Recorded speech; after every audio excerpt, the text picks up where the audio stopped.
Hello, Dave. Hello, KG. How you doing? Good. How are you doing? I'm very well, thank you. On this fine February half term. Yes, in the Rise room. What do you make of it? I think it's astounding. Is this the first time you've been here? It is. Yeah. And I tell you what, it's the difference from outside the Rise room and coming into the Rise room. The vibe, the energy, the decor, the attention to detail. This is our haven. This is our space of possibility, which, it's an absolute joy to work in. Yeah. Like, genuinely, from a coach's perspective, walking in here is like, breath of fresh air. Yeah, and ready. Really nice. And when the kids come in? They love it. To be honest, break time, lunchtime is pretty stacked, so I don't get a lot of time to myself. I was going to say, do you get sort of strays? Oh yeah, absolutely. Yeah, we get regular strays who come in and chat and unload, and yeah, it's good. Nice. Yeah. Nice. So it's been a journey, I know. Yes. Getting here, getting a premises, being in a school. I want to know now a little bit more about that journey, about what happened in Dave Duker's life that got us here today. Yes. Obviously, as a coach, it's a lot easier for me to ask questions of other people. Revenge is sweet. Not turn the focus on myself. But yeah, what got me here? Man, where do I start? Genuinely, where do I start answering that question? So if we go start at the beginning, there's a Dave pre-Rise, pre-awareness of coaching. Okay, start at the beginning. I was that very angry young person. I was the person who was drifted through the secondary education, intelligent young man, never recognised by anyone. I was immature, a bit of a numpty. I just drifted through. Like felt like that. Could have done more, could have been more. Was always in trouble, was constantly told how, my behaviour was terrible, that I was a bully, that I was this, that I was that, my handwriting was bad. I knew full well what I was terrible at. I had no idea what I was good at. And I suppose for me, my journey has been a journey through life of self-discovery, but without that guidance. So it's been difficult and it's taken time. It took me to my mid-30s before I sort of got to grip of myself and who I am and what I want to be. And so I suppose the early essence of what we're doing is a passion that it should start in the teenage years. Like I look back and think, God, imagine if I had the awareness I have now then. Imagine how different life could be. So I suppose the earliest origin is looking back and a sort of regret of, dude, like you could have done more, but felt like I was never massively seen, especially within education. I'm going to comment there because I have an insight into your education. You do a little bit, don't you? From my mother, who was one of your teachers, not in secondary school, in primary school, but in primary school. And her, obviously she does remember Dave Duker and co. And she has fond memories of you as a cheeky young man. Yes. And her comment when I was telling her about what's happening with Rise and what you're becoming in terms of a youth coach was, I always had high hopes for Dave. As a teacher, you never really like a yes man. Okay. So she was kind of very attracted to your energy at the time. So in terms of teaching, some kids they're just unruly and difficult to have in class. But her take on you was not that. Well, I appreciate that. And I know when I speak to my friends, they think I'm hard on myself. They think I look back and I'm too critical, ultra critical of myself. But I did things at school that I'm not proud of, is the truth. So I had a very deep loss in my life when I was in your mum's class, and she supported me through that. But my year 7 experience at this school, I was angry and I was out of control. And I was the person who was sitting outside the head teacher's office. I was the person who was out of class in year 9, nearly got expelled, anger management, the whole lot. Mum and dad coming in, and I had some incidents and some moments with other students that I'm just not proud about. And yeah, I can't deny that plays its part. That sticks deeply with me. So it's the negativity bias. I might have been fine 90% of the time, but the 10% that I wasn't, I remember deeply. Yeah. Well, it's to your credit that you look back and think, I wish I hadn't done the bad things. Yes. Yeah. Perhaps more than just not a yes man, but just perhaps pushing the boundaries a bit. But I think that's the thing with all of us, but especially young people and especially young lads. You have to find the boundaries. You have to. I'm all for confidence. I'm all for expression. I'm all for personality. I never want to lose that in anyone I work with. But you just have to learn that EQ. Like, where's the balance? And that takes time and maturity. And I was one of those lads. It took me a bit of time. I think when you're young, as far as I can remember. A long time ago for you. Sorry, mate. Yeah, I led you into that one. Your world is you, isn't it? It's not. It's very difficult to look out into the world of your siblings, your parents, teachers particularly. They're not, sorry teachers, not actually human beings for a large portion of your youth. You're very focused on how you're feeling and how kind of limited that world can be. It's kind of lost on you as an adult. I seem to forget, even though I've got 3 children, that their worlds start with an inward focus, and then as they mature, that focus turns out and you begin to understand how you impact other people, other lives around you. But I also feel like that is a kind of protection mechanism, like nature gave us this protection mechanism to be able to grow as a person while you're in this cocoon, and that the adults around you and society around you needs to make it safe for you to develop in that way. Yeah, I agree. And sort of nudge you and poke you where, I don't know if I'm allowed to use the word poke these days, but nudge you and adjust things around you so that you can learn to thrive and explore your personality safely. Yes. I mean, that sounded idyllic. And and I agree. But the sad reality is that cocoon, the safe cocoon you talk about, is introspection now. It's fear of judgment. It's a lack of confidence. It's lack of self-belief. So yes, very inward, very, insular. But without the nurturing, without the development, it's super challenging for a young person. I feel, and I've seen, and I think for me, like the challenge is I've worked with over 200 young people one-to-one now. Like, so I am starting to learn deeply what they're going through. And they do need, like you say, that nurturing and that support and that encouragement. But it isn't always there. It certainly isn't there in a lot of families, sadly. It isn't there in a lot of schools, sadly. So where is it going to come from? So that is a key question, isn't it? And was it that question for you that led to the start of the activities that came to Rise? Because I know there was a few steps before we actually ended up creating an organisation that coached young people. Was it that question of where I can see young people it was unsupported? How the hell can I? So I have to track it back to, so in a previous business I ran was the Tally Ho project. And that was me telling stories of the Second World War in primary schools. So I worked with and continue to work with 17,000 young people and counting. So that's a lot of young lives I've connected with.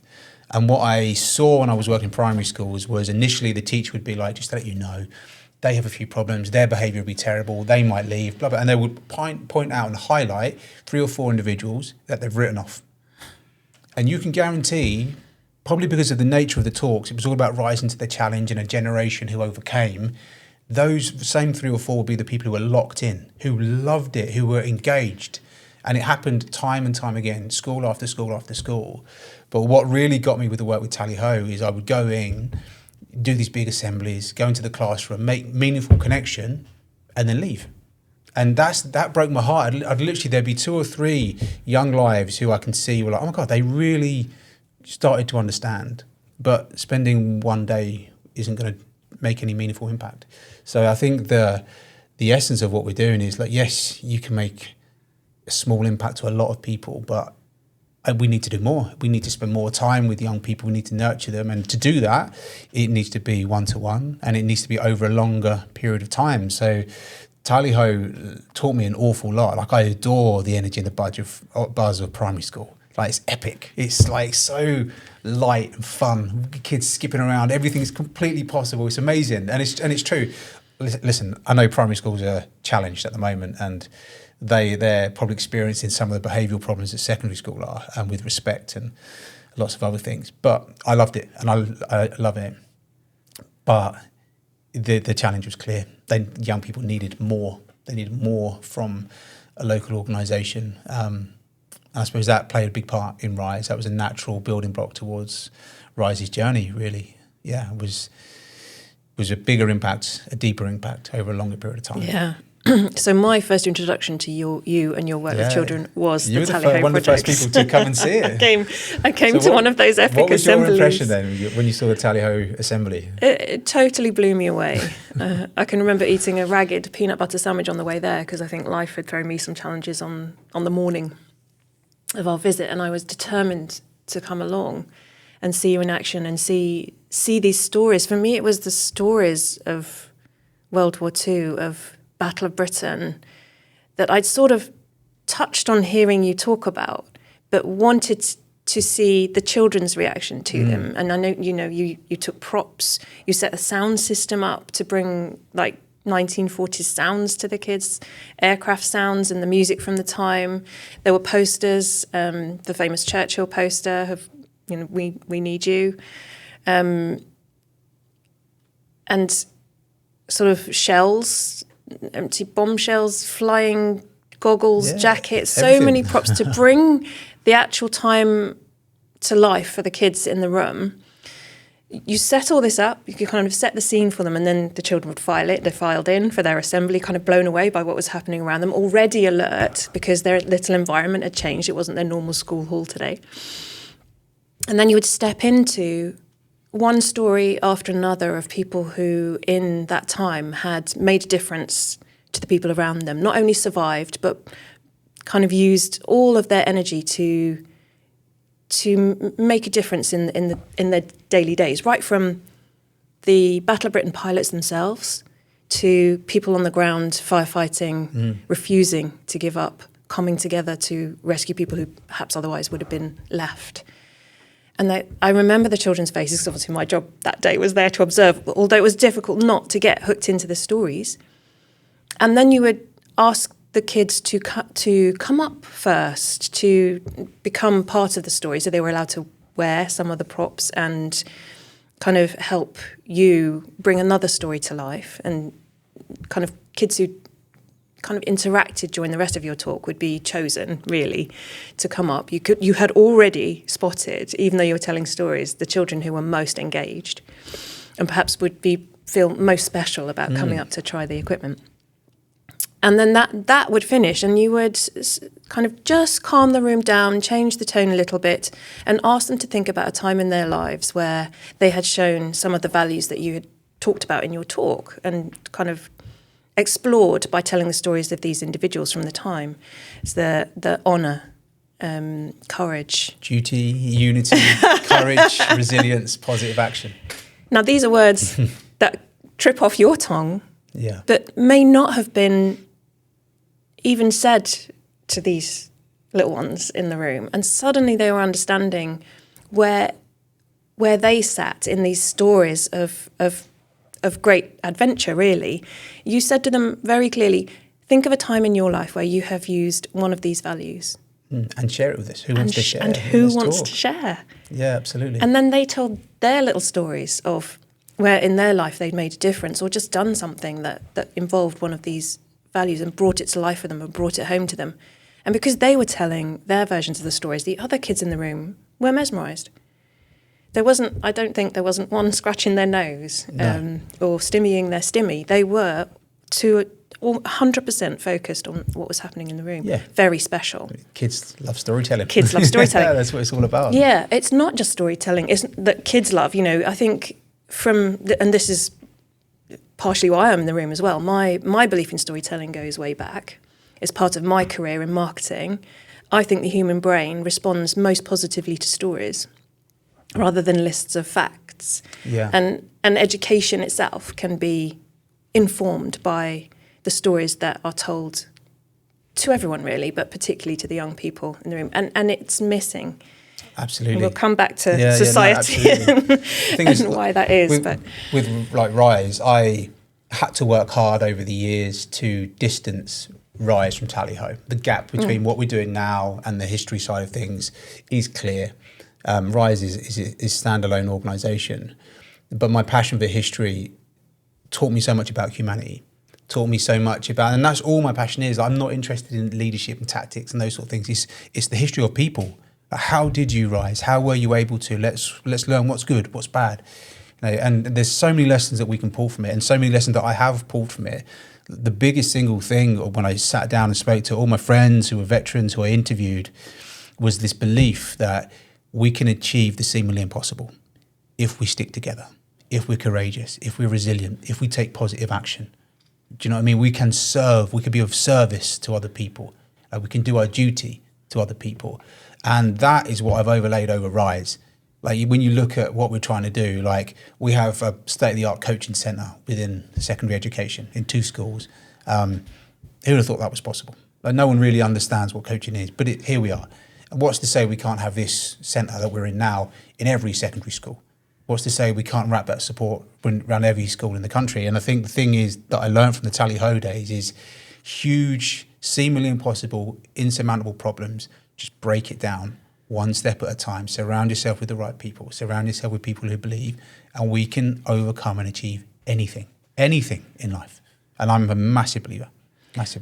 So I walk forward with complete faith and conviction. Some people look at me and I don't think they quite get what this is, but they don't have to. They just sometimes just see the benefit. Just open your mind and see how these sort of sessions can impact a family, can impact a school, can help a teacher, but more importantly, strip that away and how it can impact the young person that myself and my coaches work with, how it shines a light on who they are as a human being and their strengths and their self-belief and the confidence and the things that they value in life and who they want to become, what problems in the world they want to solve. Like so much faith in them. Yeah. But for me personally, I was blessed to meet many inspiring people who just guided me. Like my list of mentors within my life is, oh my God, I'm so lucky, so blessed, so grateful to have these just colossal human beings to guide me. Would you like to talk a little bit about Bill Green? Bill Green. I mean, I can do. Would you like me to? Yeah. Bill Green was a good friend of mine. He was one of my best friends. I was in my 20s. He was in his 90s. Age is no barrier. Like I'm all about the human, like the human connection. So I'm not bothered about age at all, which is probably, I've never looked at it, but if you think about now, I work with young people, it goes the same way. Bill was a Battle of Britain pilot. I don't want to focus on his war career too much because the beauty of Bill, it didn't define him. Like he had all the escapades you would imagine someone who flew Hurricanes in Spitfires during the war had. But Bill Green was in touch, in tune, just the Goliath of a human being who achieved so much and did it with heart and passion and feeling. He retired, and so he was in retirement longer than he was working. When I met him, he still skied in his 90s. He still drove. I went on a car journey with him once. It's like, oh my God, never again. Dear God. But just a beautiful soul. Beautiful. And you'd go to his care home and he would be in amongst it, joining dots. He was full of faith, and he used to lead these Christian groups, and I'm not a religious person, but I am a spiritual person.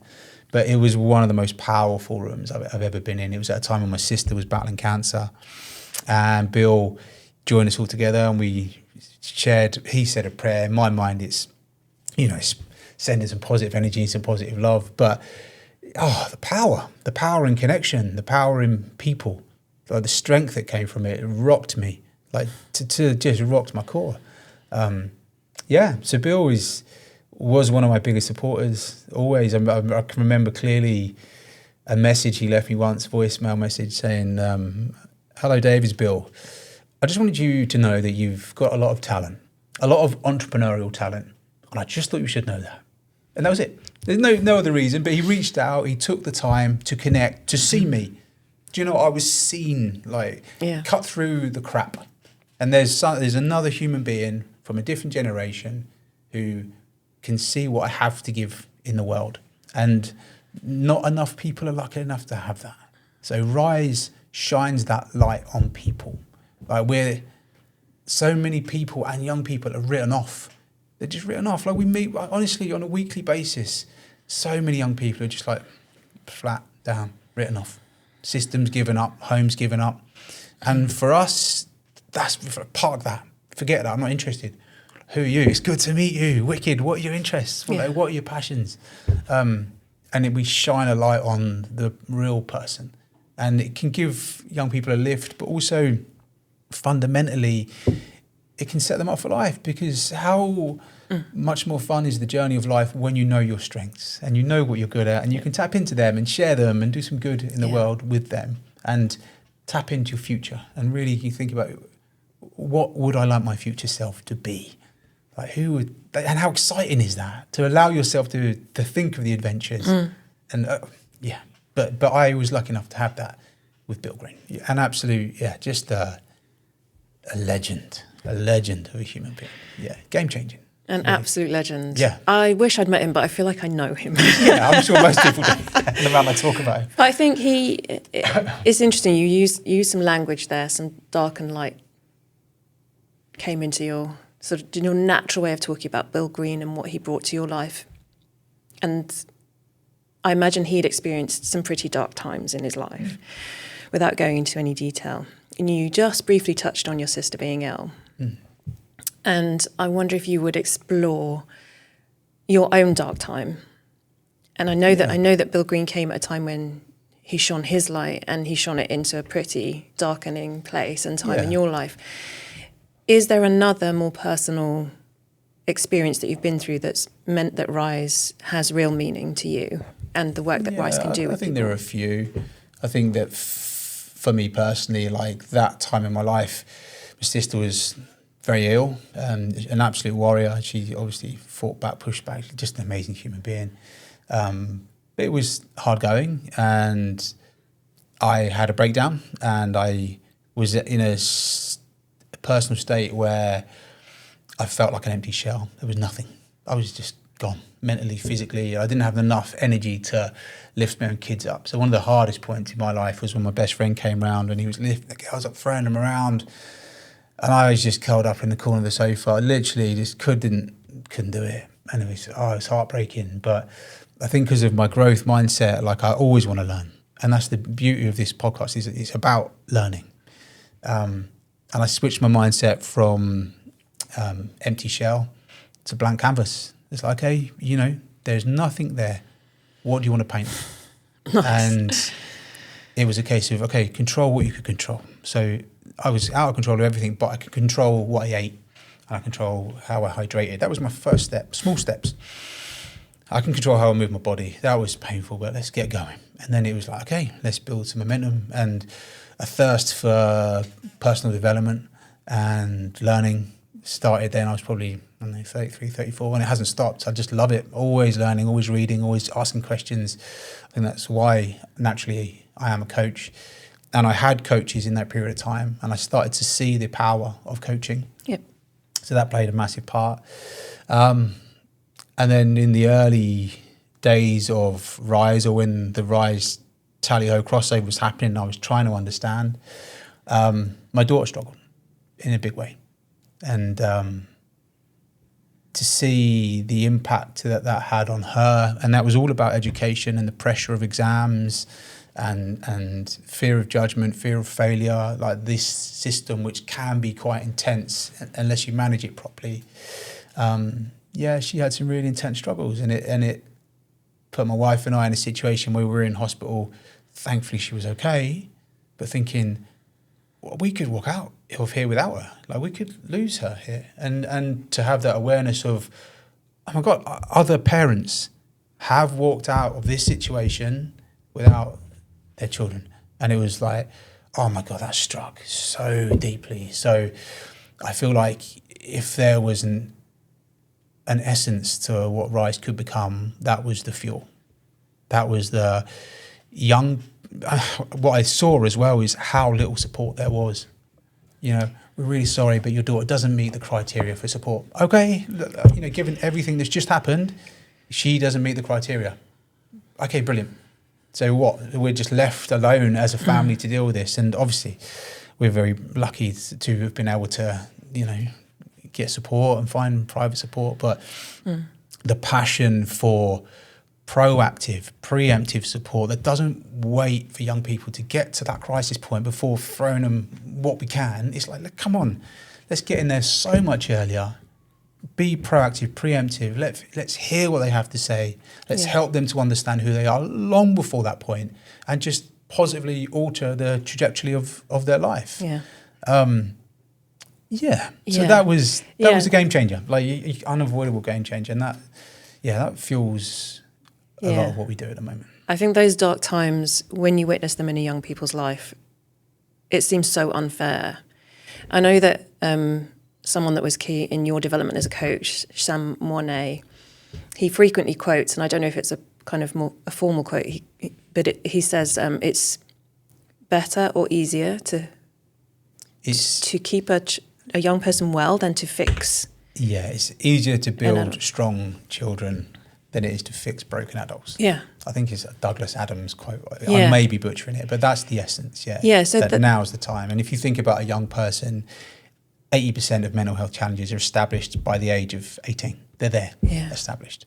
So why on earth would we not get in there from the age of, 12 to 18 and work with them and help them to understand? Yeah, and for me, that is the essence of what Rise does, is it gets in there, hopefully, before crisis point occurs. Because it seems, and I have parental experience of this, and we've talked about this, it seems not only easier to build strong adults than fix a broken adult, it seems to me an horrendous waste of youth to spend it broken and trying to fix, rather than just learning and developing and exploring the world and yourself. Right. It's a removal of an essential part of youth, I think. To be broken so young by nothing that you've actually done yourself. You're kind of just affected by your environment and the world around you to the extent that you become broken, you reach crisis point, and the statistics are set against our young people. 1 in 4 young people will self-harm. And again, when you speak to the schools I'm working in, they're like, actually, it's probably more like 1 in 3. Those are the reported statistics. Yeah. I mean, that alone, come on, what are we doing here? And I think, what are we doing, and why are we able to ignore it to this extent? It's beyond me. The mental health issues cost the UK economy something like 50 billion in lost earnings. So even if you're only seeing things from a monetary point of view, see that. But still, come on, let's come in. But it's so many systems are broken. Yeah, I always, as a person, just struggle to see it from a purely financial perspective. But the waste there is phenomenal, and that you'd have thought, even from that perspective, the powers that be would want to make a change to stop that happening. But I think it would have been very easy to instead of building something that can change that journey for young people, to complain and to quote the statistics and to become a counsellor or a therapist. And I'm not knocking counsellors or therapists. Absolutely incredible. They have to be there. But instead of looking at the problem going, right, we need to up the number of counsellors available to young people in our schools today, and perhaps invest more of our education money in that, to actually go, hang on, we could actually stop a lot of kids getting to the point at which they need counselling and therapy and psychological support in that way. If we could just get them to have a little more self-belief, a little more confidence, and a little more vision of a future before them, we might need fewer of those professionals in their lives, and just more time spent and money spent educating them about themselves again, in a way that, and we could spend hours exploring this, in a way that seems to have disappeared from education and society. And I'm afraid to say it, even as a parent, from parenting. We are too distracted, I feel. Yeah. These kids' role models, number one role model, in most cases, mum and dad. Well, again, do you know what I notice when you speak is you've got this beautiful, idyllic way of looking at things, like the cocoon that you mentioned earlier, the support that you mentioned. Yeah. Role models being mum and dad. It's not the case. Yeah. It's not the case. And it's so sad. Yeah. But I think something I've seen, like I don't want to be this patronising person who thinks they have all the answers. Only if young people did this. It's not that. We don't have the answers. I can see that I must have a very paternal energy when I'm coaching. One of my real ambitions for the company is that our coaches, the average age comes down and we can start to bring in people who they really relate to. But what we do is we create a space where there's a relationship building with a trusted adult, probably for the first time. Where young people can start to feel comfortable enough to open up and to explore and express themselves, like express, not suppress. That's the name of the game. So I think from a real fundamental point of view, like there's so many benefits and advantages to coaching. But one of them is as simple as that. It's like, not all adults are... Careful. Yeah, exactly. Yeah, I will try and check my language. But yeah, there are adults out there that can be trusted, that you can open up to. And that will hold you accountable, but not because there's any agenda. We'll hold you accountable because we care about your outcome. Like we will set an action step this week, and I will check in with you next week and say, how did you get on? Yeah. Because I care. And I think the thing about our coaches, it's about having a big heart and really caring, and then bringing in the skills that we can overlay over that. Okay, well, you care, brilliant, but now you've got to learn the art of asking incredible questions and being able to hold space and listen. And when you ask an incredible question, it creates space for growth. And you have to nurture that space. So I can ask you a question, then you have to just let that drop and let it be. You can sit there with a young person and not say a word for 20, 30 seconds. And they can be like, I don't know. And they can get fidgety, distracted, blah, blah, blah. And then incredible awareness comes out. And you've created that space for their growth. And okay, now we're talking. You didn't realise how resilient you were. Fantastic. Would you say that's one of your strengths? Like, how can that strength help you in the future? And it's just an amazing process. But we have a responsibility to provide this service for our young people. Now, I love hearing about how it can look in coaching with a young person. I know that a lot of parents who would be listening to this would be thinking, oh my God, I try. They come in from school or wherever they've been and I'm like, how's your day today? What did you do? Who won the naughty prize? You try to elicit information from them. But almost because you're the parent or in some instances the teacher, they're like, yeah, of course. No, but mine. I'm not talking to you. I'll speak to my kids. No, Dad, don't coach me. I don't want that. Yeah. So you can guarantee that, as a parent, fundamentally, you're not the person for the job. But interestingly, what you just said then. So just a tip for parents: how was your day today? It's a closed question. It's good or bad. Did you have a good day? Yes. No. Closed. End of conversation. What did you enjoy about your day today? Oh, open conversation. Oh, actually, I enjoyed PE. What was it you enjoyed about PE? Well, I did with a friend of mine. I made a new friend. Okay, cool. Who did you make a friend with? What was, and then it gets it going. So I think from a parent's point of view, it is super difficult. And like I say, the coaching role is it's a sacred space, which is taken away. It's not, like the parental role is difficult, and I see it for myself. But there are tips you can do. And one of them is that. And from a parent's point of view as well, parents, because of their love, want to fix things. And because of actually they're so busy and life is this mad flow of domesticity and routine and financial concern and pressure, blah, blah, blah, you just want to fix it. And that's not the name of the game. Like, fixing doesn't work. Like, what works for you won't work for your daughter. What works for me doesn't work for my children. And it's having that awareness that we're all individual. And that's, again, going back to what we do with Rise, every single young person is an individual. This isn't a system where they're just in front of us like a conveyor belt, because that's what doesn't work in the world, let's face it. Yeah. It's about seeing them as an individual. So I would say from a parental point of view, don't try and fix your young people. I do it, it's natural. You want to help. You're like, oh my God, if you just did this. But we're different. So it's about understanding what works for them.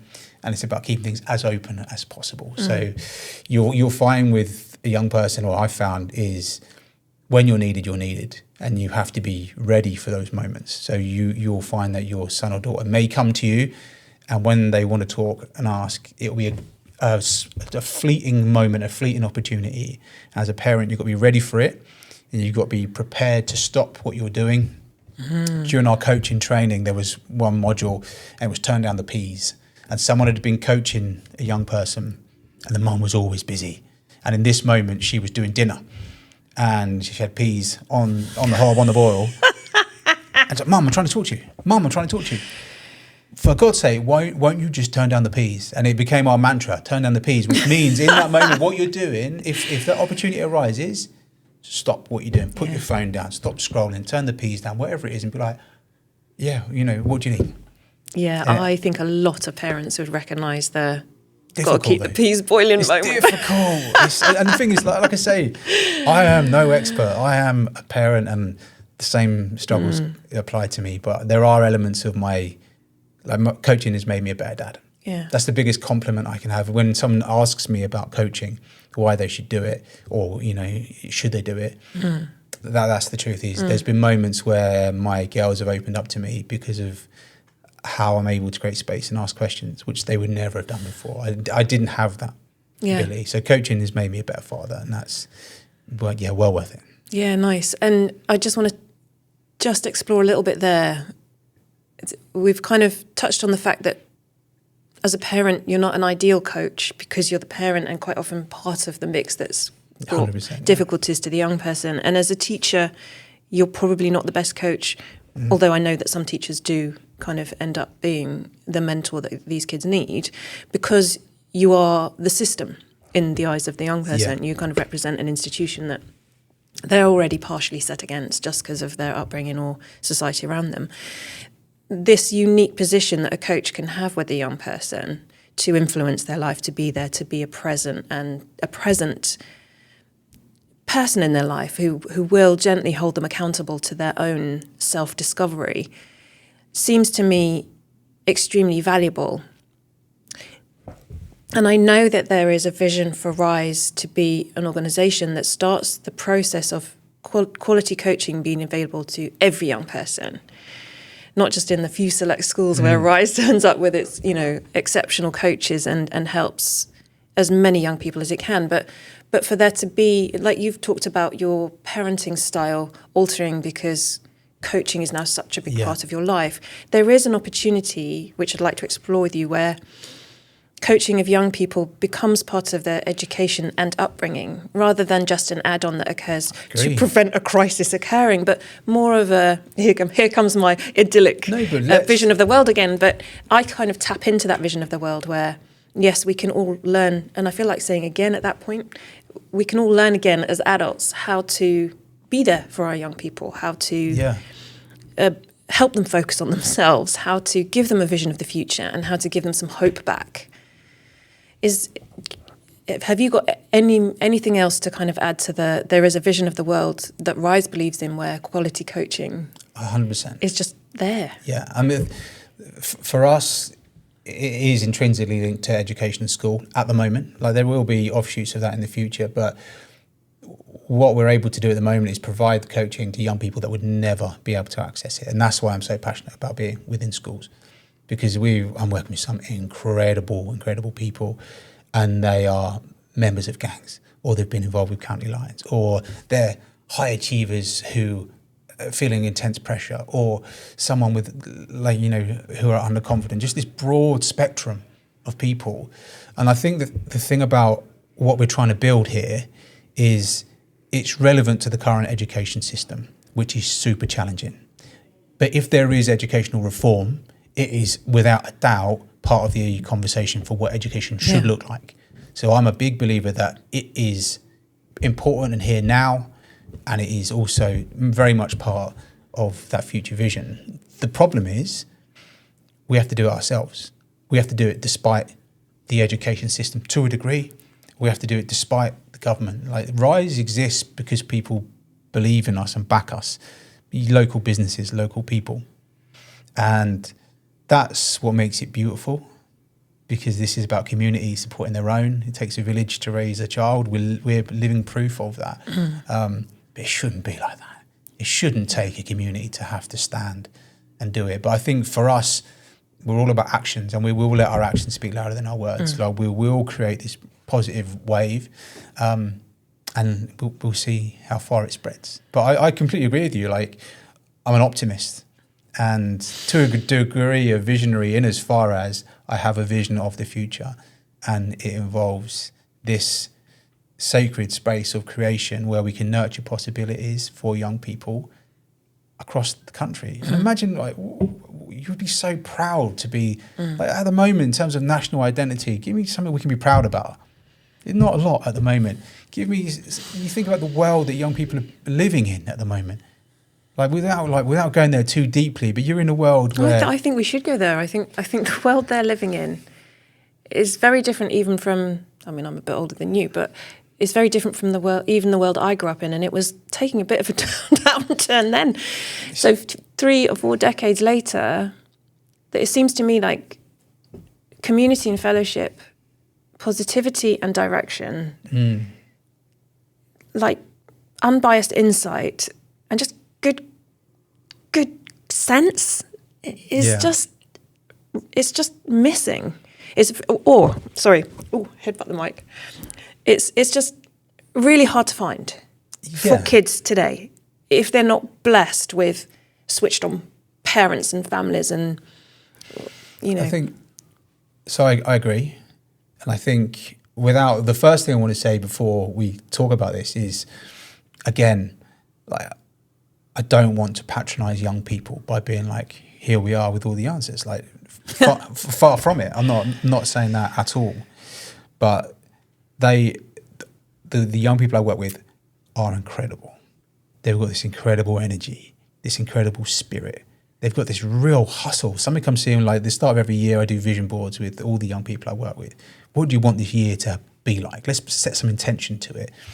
And everyone wants a part-time job. Everyone wants to get going. So they've got this amazing drive and hustle, and they want to get going. And it's actually a really competitive job market for teenagers. Everyone wants to do it. It's brilliant to see.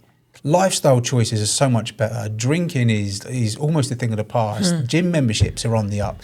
Like, our towns at Nears used to have the most pubs per square mile in the land. Yeah, that was I think it had 55 now, drinking institutions. I reckon if you put gyms in that, it's probably got more gyms per capita, per mile. Yeah. So things are changing massively for them. So I think they're an incredible generation of young people with such possibilities ahead of them. They need a bit of support. That's the first thing to say. The world they're growing up in is dominated by... Oh, we're going to have that W word again. Global warming. Global warming. By an Global environmental crisis which is looming large. This isn't necessarily on the radar, but it's a fact. By being let down by governments and systems, by having the crushing pressure of social media that they've grown up in amongst, something I see on a daily basis, and we work so hard on, and it's so hard to make difference towards, is sleep hygiene. They do not sleep. So I ran an experiment at one of my schools where I would ask them every session, just do me a favour, what time did you get to sleep last night? Or what time did you wake up? And what do you think, what do you reckon the average night's sleep was? This was a cohort of 20 people over 9 weeks. What do you think their average night's sleep was? Oh my gosh. I mean, I'm a sleep addict, and I feel like I train my kids to be sleep addicts as well. I would say ideally you'd get them 10 to 12, and then if they were deficient, 8 to 9. So the average was hours? 3 hours. Genuine average across the board. That's not actually a sleep, is it? 3 hours, isn't that like... But the problem I just nodded off and woke up again. This is like the reality. So again, like, the education system gets a bad press at the moment. Their behaviour is wild. There is a real lack of respect and disconnect. And a lot of the time I listen to young people and I can't disagree. Like, quality teachers are leaving, sub-teachers are in there. There are challenges. But actually what's underlying at the moment is young people are exhausted. They're coming to school with 3 hours sleep. Yeah. And it impacts the day. And you can ask them, do you see how that impacts you? They're like, no, it doesn't. I'm fine. It's just like, course, oh my God. I'm immune. That's one of those moments, fix-it moments of me being like, oh my God.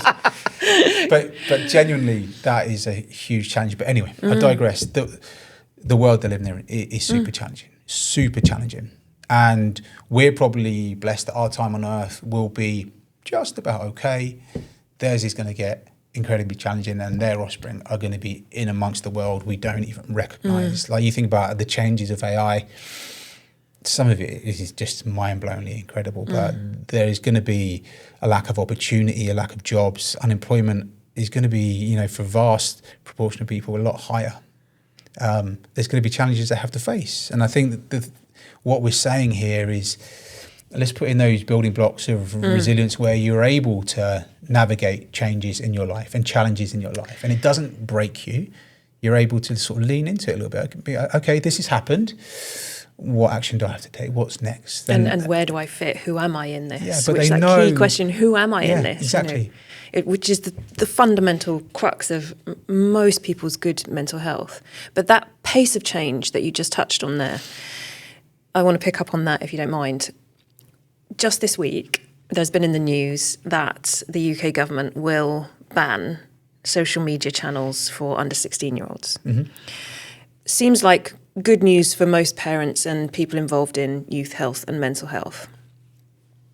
It has taken, by report, it has taken 7 years for the UK government to come to this conclusion and they are following the example of, I think is it one of the Scandinavian countries has got there, and possibly Australia.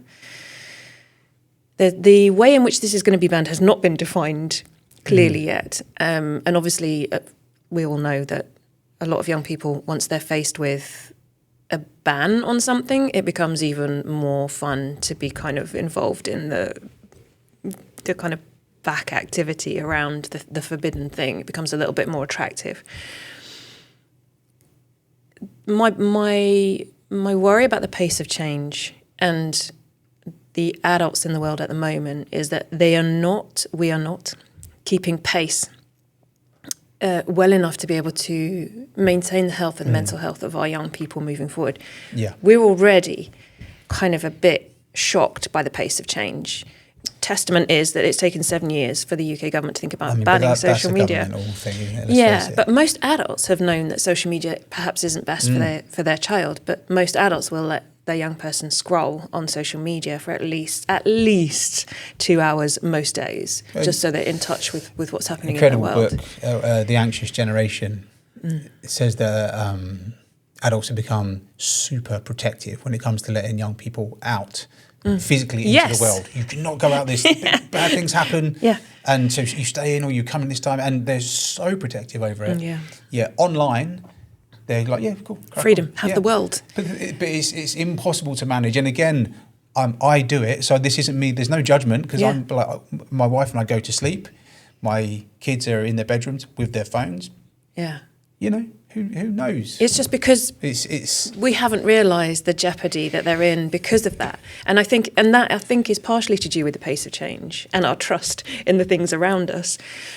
But the way in which social media has developed into a dark place, as much as a kind of exciting and good place to be, has been fast. And with the kind of birth and development of AI and its ability to alter everything and take away any sense of true reality, we're just all being a little bit shaken by that now. But it has got lots of scope for development. And you touched on the fact that AI is here and changing things, and jobs and life may change for our young people moving forward. This pace of change reflects for me the way in which we're now kind of introducing Rise into schools and young people's lives and exploring the idea of youth coaching being a benefit to their health and mental health moving forward. I feel like it's taken a long time, and is taking a long time, to persuade a lot of the systems and institutions around us that this is an essential part of youth development now, not an add-on. And I just wonder if you've kind of pondered on the time it's taken and the time it might take, and whether that is going to be good enough. Absolutely. I mean, the problem is scale. It is the reason it doesn't happen is because creating one-to-one space with an adult is expensive, and school budgets can't afford it. So the relationships we've built with schools, I mean, it says so much about them that they're at least trying to invest in this. And our pledge to the schools is if you see the value in what we're doing and invest in us, we'll invest in you. Like this room we paid for. We had a local community helped fund it. The local Rotary Club helped to fund it. We did the work ourselves. So the school did nothing with regard to this space that we've created. So we're all about building that relationship and that partnership. But the reality is there isn't the funding there to do it.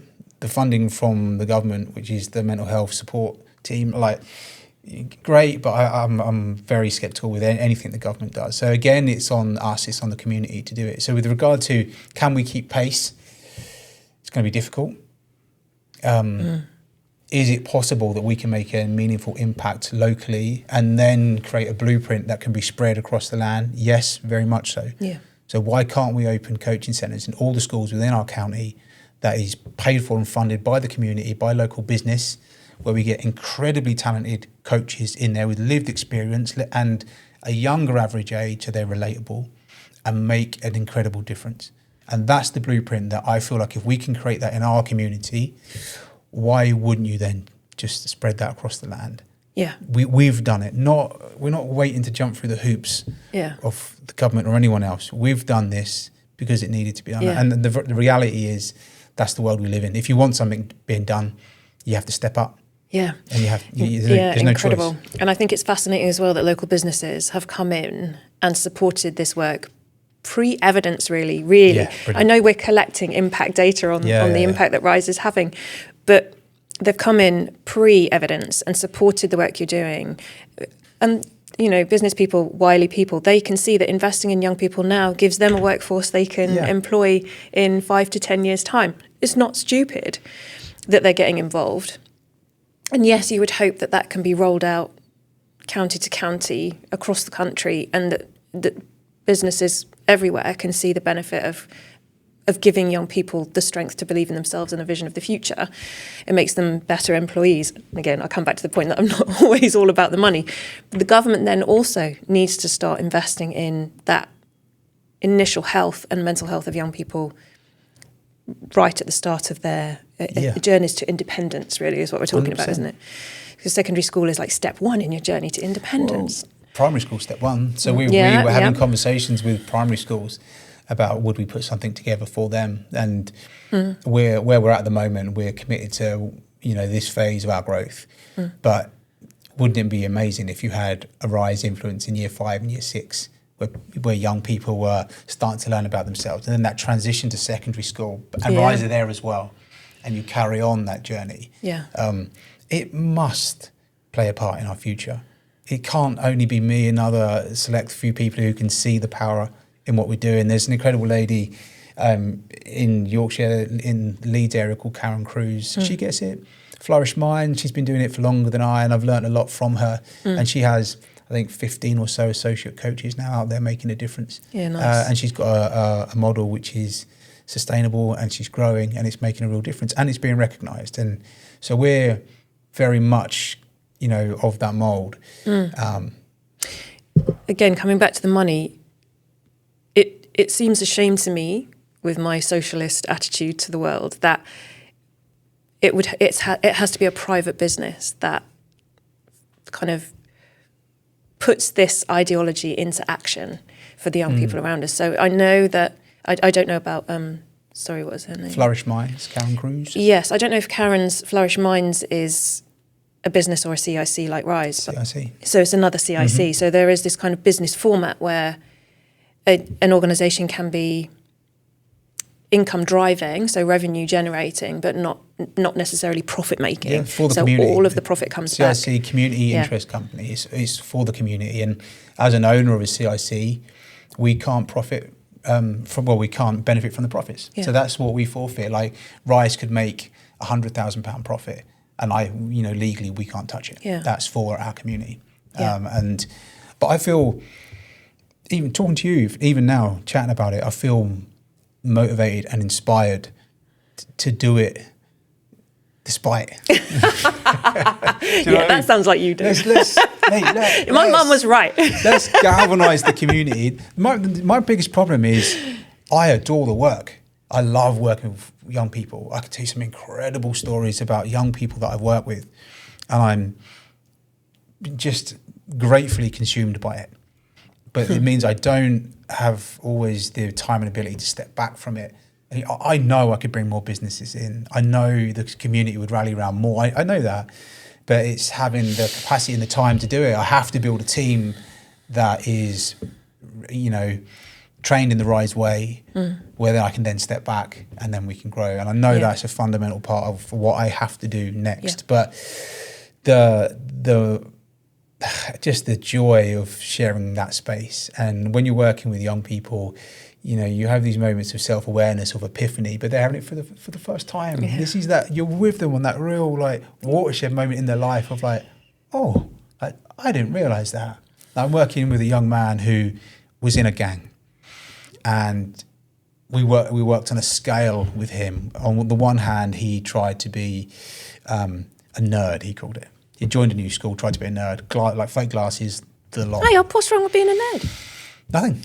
Good. But it wasn't him. So nothing at all. So he tried that. It wasn't him. He swung the other way. We called it atomic. He just unbelievable. And we were like, what's in the middle ground? I don't want you to lose that spark. But who is here?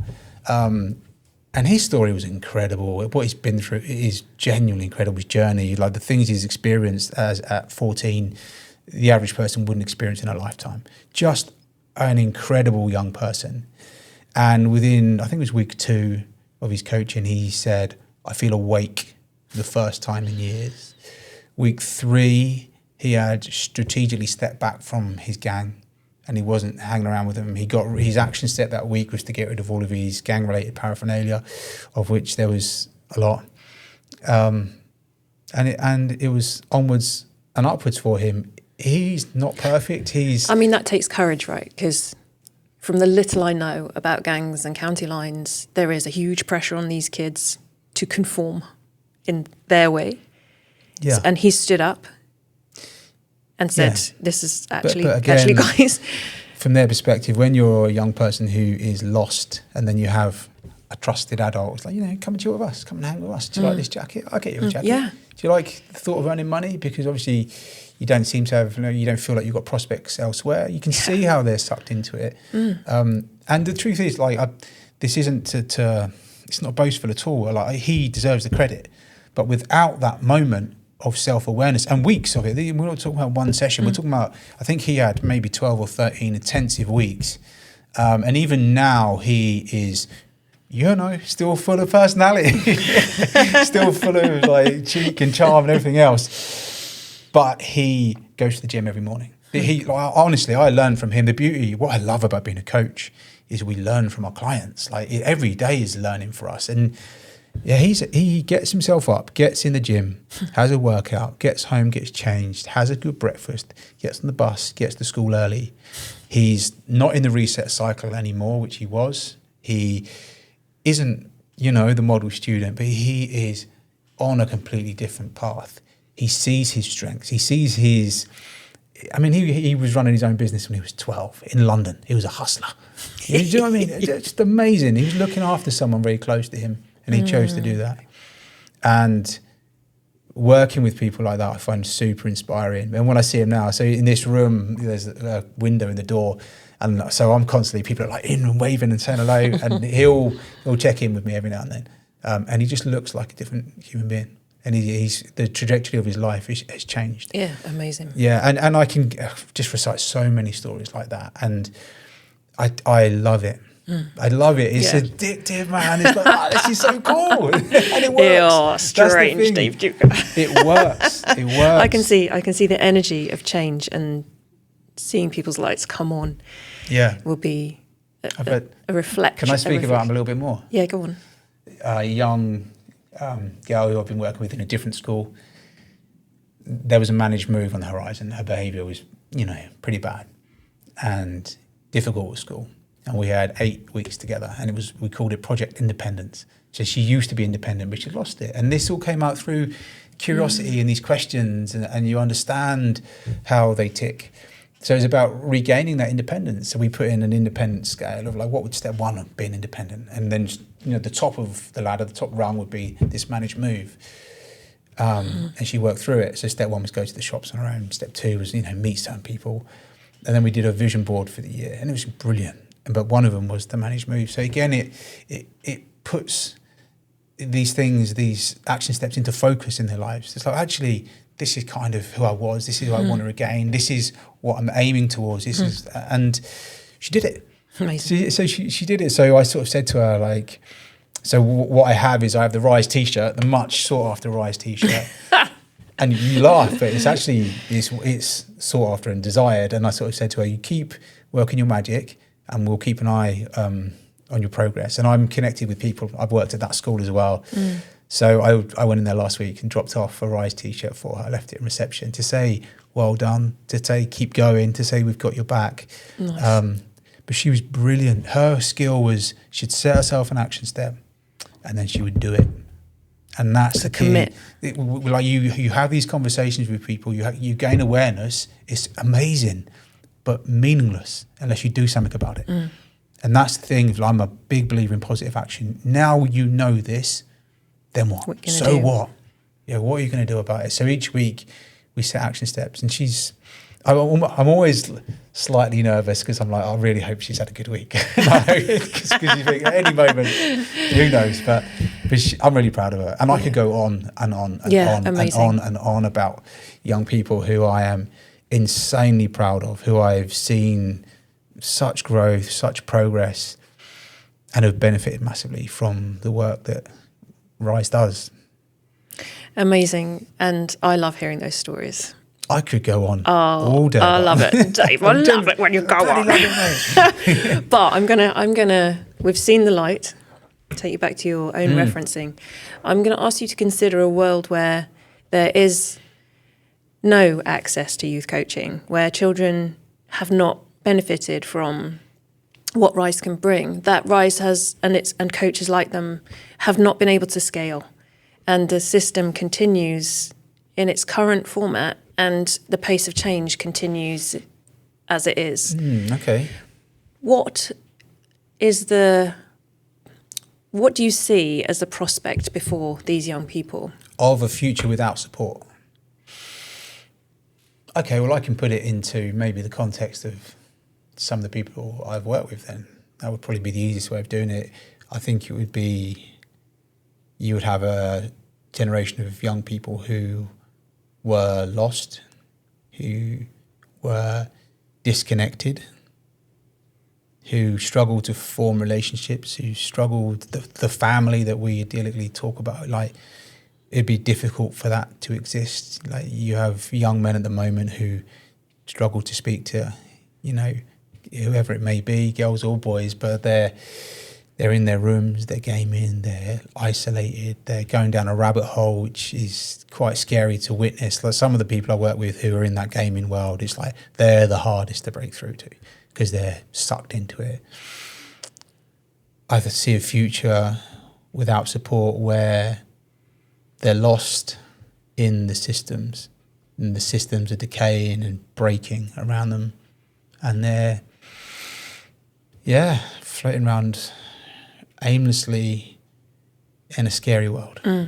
Really. Yeah. In a really, really scary world. It's almost beyond thinking about how it could spiral out of control incredibly quickly. Yeah. For a generation of people. But like I say, I want to go back to the point of, I do not want to patronise them. I can't speak on their behalf because, we're from different generations. And I have seen their brilliance, so I have the faith in them. But yeah, without the support, there are young people who I know would have been sucked into the gang culture, which leads, let's face it, one of a few ways. But the knife crime at the moment is scary. Yeah, the situation of sleep is scary. The education system and that disconnect between that and young people is scary. Their wider world picture is a little bit intimidating and scary, and unless we're careful, I'm not surprised young people are anxious. I would have been, God. There's the anxiety caused by the vulnerability of their position, because the other thing that was in the news this week is, or probably the end of last week, is that there was a 13-year-old boy who stabbed in school 2 fellow pupils of the same age, 12 and 13. Yeah. So a child that young thinks it's something to do today to take a knife into school and stab a couple of fellow pupils. Yeah, scary. Yeah, I mean, and gang culture, knife carrying, knife crime is on the up to a point where I think like we can be kidding ourselves if we don't think it's where we live. Like wherever you are in this country, it is here, and it's here, unfortunately, to stay in the short term. I think what Rise also does is because we have trusted relationships with the schools we work with, we can then bring in guest speakers who can then educate on these certain, whatever topics are meaningful. We can bring in extra opportunities for young people. Something we're passionate about is when a young person goes through their coaching, if they need further support, we try and find something that clicks for them. So we have young people who we fund who does music tuition. So lots of drummers at the moment, yoga, parkour, boxing. Like we want to provide opportunities for young people beyond the coaching. Coaching is that foundation. What else can we provide beyond it? I'm a very positive person, KG. So I come back to what is possible. Yeah. But in answer to your question, without support, the future's bleak. Yeah. Frickin' bleak. Yeah. Touching on what you just said about calling in other experts, other input, other ways that young people can express themselves.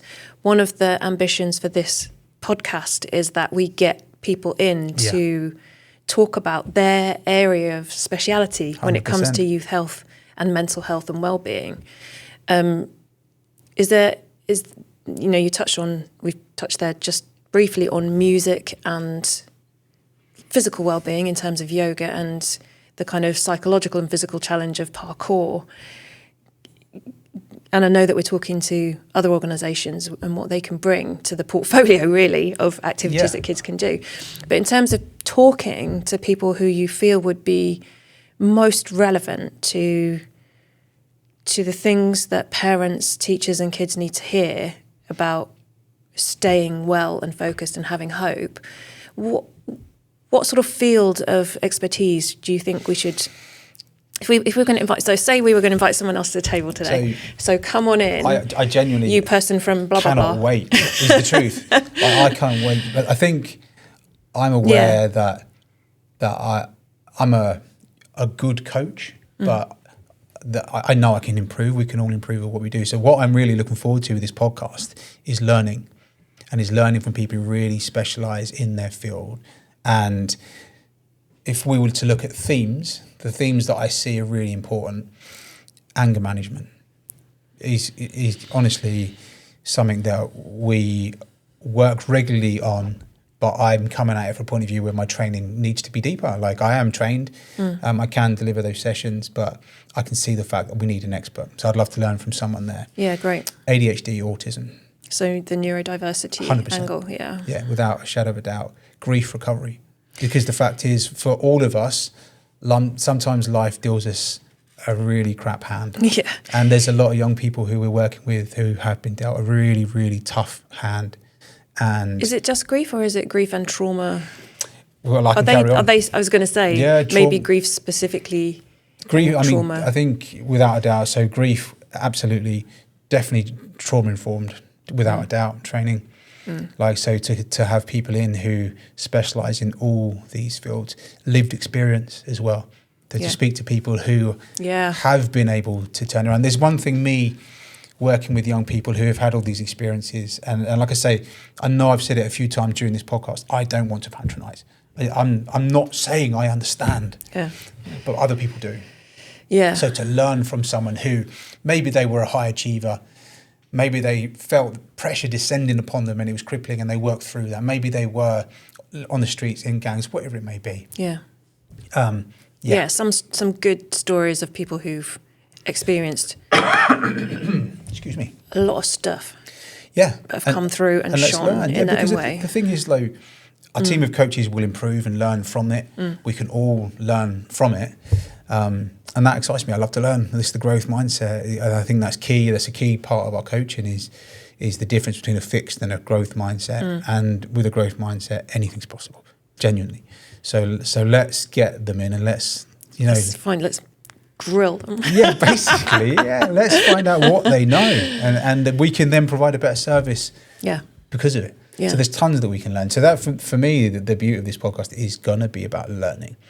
deep, meaningful learning. And I'm really looking forward to that. How about you? What would you say? I agree. I think there's a lot we need to know. I think identity is key for me. Yeah. So I think a lot of young people today really need direction on how they explore themselves and what they want to become on the inside. So, we hear a lot about trans and non-binary and other forms of identity. And, my daughter currently has friends who are exploring being a furry, which, I'm going to be honest, seems extraordinary to me. And I try not to be amused by this because I think a young person's identity is a hallowed place. You need to tread carefully. But I think if we could all understand a little more about how a young person forges their identity moving forward, I think... That key word you just said then as well, understanding. Yeah. So you're so right. And being willing to understand. Yeah, not to judge or assume that, you're right about this, but to explore it. I have worked with someone who identifies as a wolf. And when you take the time to understand, beautiful. And what it represented was a deep connection with nature. Okay. And a complicated family dynamic, which meant that they felt they had to, be strong and not alone, but to walk their own path. But the real meaning behind it was this absolute connection with the planet that we live on, and their grounded sense of roaming and honestly, it was illuminating for me. I was like, oh, okay. Yeah. See, it's very easy to judge from the outside, isn't it? What, you want to be a wolf? That. Yeah, sure, you want to be a wolf. They've got nice eyes. Yeah. And so identity for me, I want to know more about that because I see a lot more variety in terms of identities chosen than when I was forging my own identity and the assumptions I make. For our age and generation, not to be like, what? Yeah, a wolf? Yeah, what? And I'm partly sort of to blame in terms of I don't overly understand it, but what I am is like. I'll say with every single young person I work with, any client I work with, I will only ever be open and honest with you. And these sessions work better when you're open and honest with me. Yeah. So I will say to them, please help me because I'm trying to understand. Like help me, like educate me. So I do have a band of young people who keep me in check and keep me in the loop. Yeah, even the terms of reference, even the semantics and language you use and how important you have to be so careful. I have to admit I'm terrible with that, but I am who I am, and I'm comfortable with that. Who I am, and you've got to be who you. And I'm comfortable with that. Like I don't know all the terminology, and I'm sorry for that. But I come from a very genuine place, so forgive me if I say something wrong, and they're cool with that. It's all good. Yeah, and they're actually, on the whole, when I've experienced it, much more open to discussion about it and willing to explore and explain in a way that perhaps people on the outside aren't. They just kind of judge, assume, and move on. So I think exploring identity and in all its glory would be really interesting if we had an expert in here. But fundamentally for me, this is because I feel like as a woman with a daughter who's growing up, the female condition has altered so much over the past 4 or 5 decades, probably longer, and is still struggling to assert itself as a kind of as an equal to the male identity. So I have my own female identity issues and understanding that I'm trying to support my daughter with because I see her as a female. She may alter her identity over time, I don't know. But I want to understand why there is such a struggle with identity now for young people, and it is severely affecting their mental health. Not knowing. And you just used the phrase, I'm comfortable with myself. It's easily said, isn't it? Because I think there are so many young people who are not. But not just young people. People like it's hard earned. Like you get to that tipping point, and it comes with age and experience of just being like, oh, okay. Like we grow up and we feel like the world is judging us. We feel like every move we make, everything we say is being judged and is being critiqued by other people. The fact is, it's not. then people don't care because they're in the same situation we are. They think they're being judged, and everyone does. And if there are people who make those judgments, a lot of the time it's because they're coming from a place of like, you know, an unmet need or trauma where they're lashing out. But I do feel like there's like the misconception that the world really, really cares. And I don't mean that like to come across wrong, but they don't. Everyone's dealing with their own thing. Yeah. And from a young person to just rid themselves of that and be like, actually, no one is watching. And then again, what isn't possible then? Like if the path is clear and we are free to be who we are and express ourselves, then it's game on. Yeah. It's game on. So but that is hard. Like you say, it's a hard one. The fear of judgment. Like I'm working with an incredible young person. He's brilliant. We've got our own handshake going on. Just a great person. But he doesn't like to be seen, and he's spent time crafting the persona of the great man, just seeping into the background. Don't say anything. The ender man. Don't be heard. Don't be judged. Like make yourself easily forgotten. No. And to the point where I identified that on session 1, and we were having a team meeting. I was like, "Who's that client? Who have I got period to? Damn it! I couldn't remember." And he had crafted his identity that much that he was unseen. So, poof, gone. I was like, oh God, I can't remember who it is. So for him, it's been deep work of just finding your voice, just stepping into your light a little bit. And that use of the word voice as well, I think is fascinating. So that might be there may be another expert there, not just identity, but the voice that you have that holds your place in the world, really, that other people identify you by. Quite often it's seen as a female issue, not having a voice. Yeah. But actually, young people today, I know that in the sessions that Rise have, that is one of the most important things, this is where your voice is heard. Yeah. And we won't judge. There's never any judgment. Like, this is a safe space.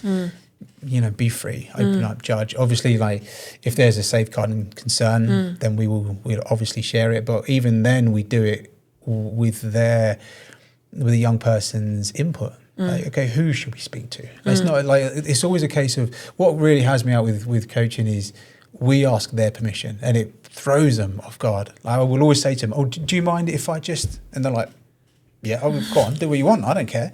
But it's the first time where an adult asks their permission.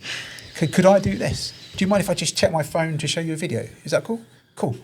But it's their space. So, like, I ask you, I'm here for you, and, you know, I get your permission.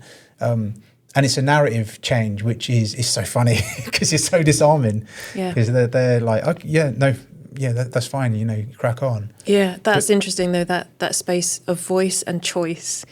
Because I was speaking to a guy who runs an organisation called Noise Solutions, who use music as an access, as a means by which to improve the well-being of kids, young people. I'm all for. Yeah, and he has done a lot of research into health and well-being, not just of young people, and fundamentally has discovered that, I think he had a special phrase for it, which was self-determination. So being able to make a choice is the start of good well-being. Yeah. In all people. And if you take that away from a young person, the ability to make a choice or frequent choices, you remove their step one in their path to well-being. But you think about,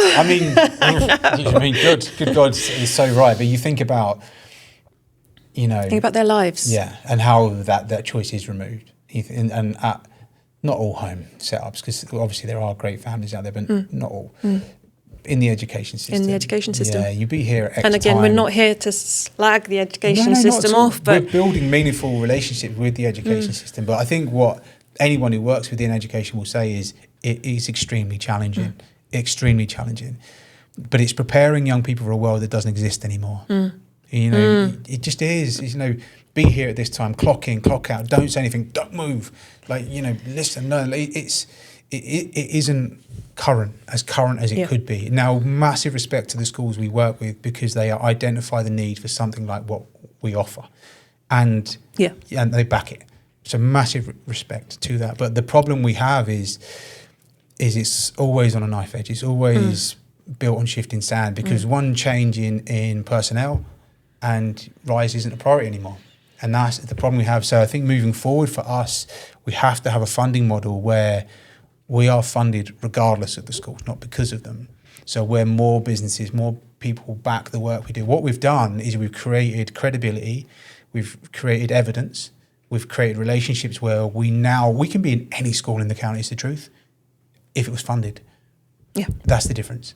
Now, isn't that exciting? Yeah. Because we're only a little bit of funding away from being like, okay, cool, we've created this amazing like coaching centre.